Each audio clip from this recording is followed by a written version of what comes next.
মানে পুজোতে তো আমার একটা শাড়ি হয়েইছে, তো এই শাড়িটা যদি আমি নদীদিকে দিই কেমন হয়?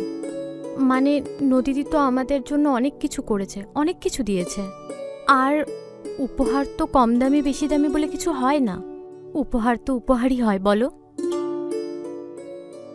আচ্ছা মা, তোমার তো হাই ব্লাড প্রেশার, তোমার ঘরে এসি লাগানোর জন্য আমি কিছু টাকা পাঠিয়েছিলাম। আরে আমার তো বাতের ব্যথা, তুই তো জানিসই মা। উফ, ও বাবা, সে ঠান্ডা ঘরে শুয়ে আমার সর্বাঙ্গ ব্যথা, একেবারে জ্বর এসে গেল জানিস। তারপর বললাম বাবা, ও এসি আমার দরকার নেই, ও তোদের ঘরে নিয়ে যা, তোদের ঘরে লাগা। হাইতে ওরা মা লাগিয়েছে। তুমি আমার মা নাকি সারদা মা? একটা কথা বলবো? হ্যাঁ বলো। এই শাড়িটা তুমি অষ্টমীর দিন পরে অঞ্জলি দিও। আমি একটা কথা বলি, হ্যাঁ বলো।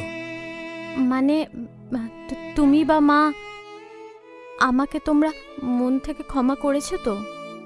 আমি তো পেটে বাচ্চা ধরে রাখতে পারি না।